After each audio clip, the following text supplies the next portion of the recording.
I'm pretty much in the middle. I'm pretty much in the middle of nowhere right now, in rural Anhui province.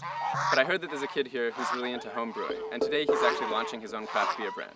So I want to see what craft beer looks like in a tiny village in rural China.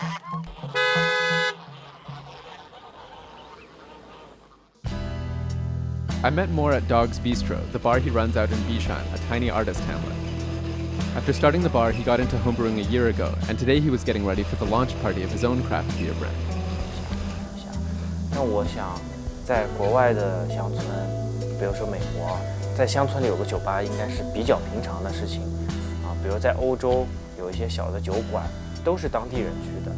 但是我想，在中国的乡村也应该有这样的酒吧。然后很多村子里人会很好奇，说：“哎，这是什么地方？”就进来看一眼，说：“哦，就是这。”他们经常会说：“这就是我们电视上看到的酒吧。”其实现在有了网络以后，所有东西我都可以买到。比如说，我想酿啤酒，我能买啊；我想买什么，我都可以从网上快递过来。但现在你待在北京，我不能给你快递空气，我不能给你快递水，所以说乡村反而我觉得更有优势。以今后的话啊，我高中毕业，我没有考大学，所以说这个酒吧。这次这个啤酒就像我的一个毕业作品呈现一样，人家大学毕业4年可能拿到了一个本子，但是我拿到了一个酒吧，一个自己的啤酒和一个最后的一个毕业展，所以这是我觉得我很感谢碧山的地方。That night, Moore threw a party in the village to celebrate the launch of his new beer.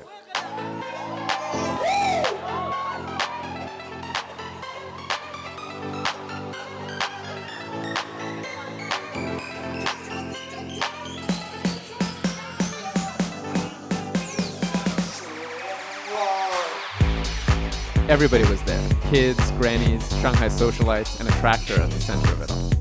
The locals didn't quite seem to know what to make of the scene, but Bishan craft beer was flying off the shelves. The party was definitely a success.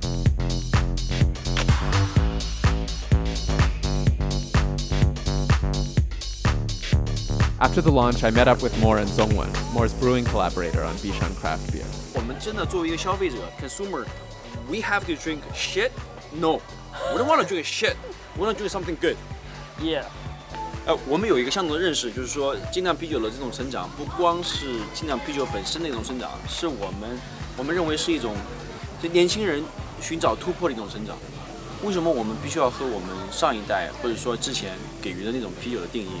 我们不想要那种生活方式，我们不想要那种样的生活产品，我们希望有更高级的或者说更自由的一种表达方式，所以我们更喜欢精酿啤酒。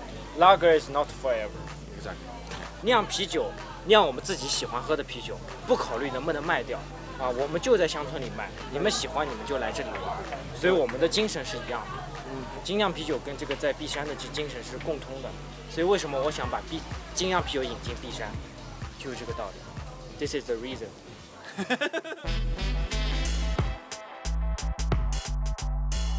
From the Bishan countryside, I went to Beijing, where an outspoken brewer was experimenting out by the foot of the Great Wall. Great Leap Brewery's Carl Setzer has been in China for more than a decade.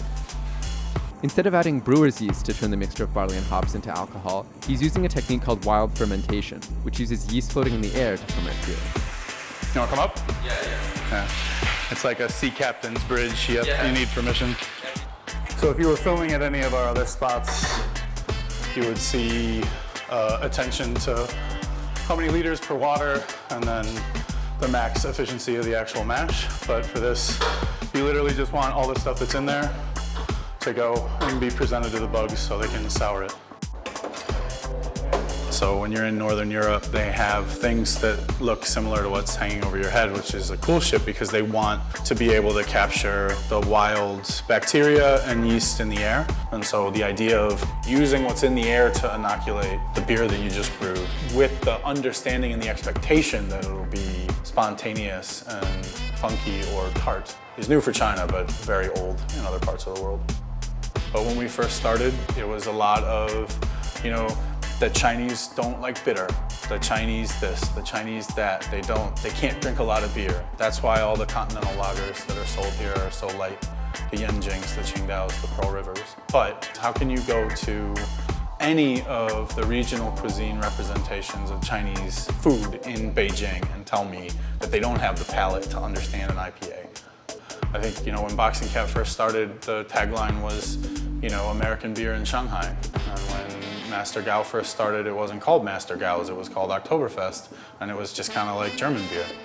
But when Great Leap started, it was the exact same fucking thing it is today.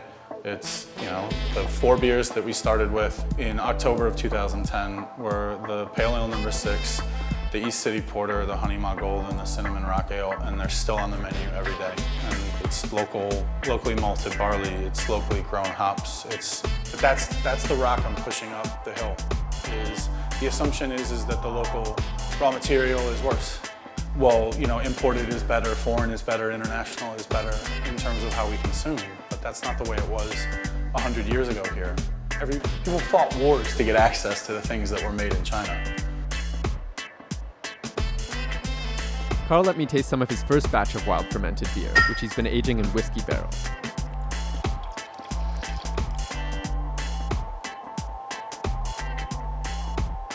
Whoa, yeah, that's not like any beer I've really tried before. Yeah, so this is gonna have a lot of similarity to a really famous and duly noted one of the best beers in the world called Orval, because they use the same strain of Brettanomyces in the production of Orval, whereas this has the similar funk from the Brett, but it doesn't have the same character as Orval. So we were looking for the drinkability, but not necessarily something that was just derivative. So ingredients-wise, this is a fully Chinese beer. Yeah. I mean, obviously the wood is, oak from overseas that was used in various different lives before it came here. But in terms of the rote ingredients, the malt that we saw this morning is, Chinese malted barley. The hops are Qingdao flower, which aren't indigenous to China, but are considered the Chinese hop. And then the Fanta and Flora from here. It was inspiring to see a brewer like Carl so devoted to using local ingredients and pushing the boundaries of what's being done in China. I wanted to meet some more Chinese beer fans, so I checked out the Beijing Craft Beer Festival.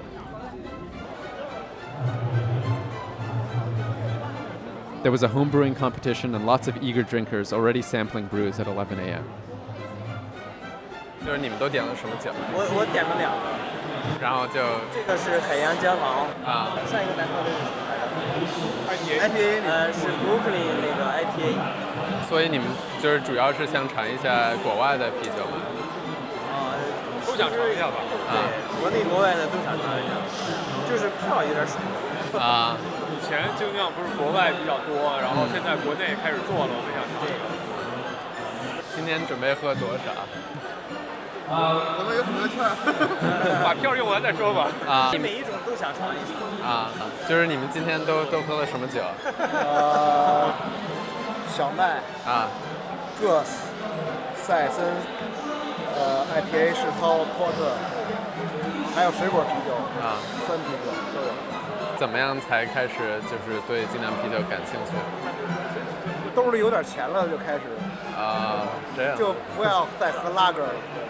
工业拉格肯定就是，我还是比较喜欢这些，就是说呢，有自己独立精神的一些，坚持一些自己的原则的一些，就是不是跟一些大的厂商或者说被他们收购啊。所以一个精酿酒厂被大公司收购，对。他可能会失去自己的一些方向和目标，或者说他自己的初衷，或者说叫初心吧。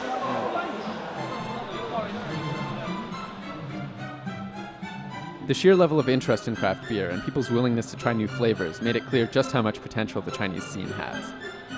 Carl was totally right. Who's to say that China can't understand good beer? Chinese craft beer's history barely goes back 10 years. As the industry grows, there'll only be more clashes between fiercely independent brewers and the ones willing to sell out or go corporate to get their beers to a wider audience. After all, beer is a business no matter how you look at it. The most exciting thing about meeting guys like Guangtou, Moore, and Master Gao is As they continue to grow, they'll foster a new generation of beer lovers, and one day, maybe even develop a brewing style recognized across the world as uniquely Chinese.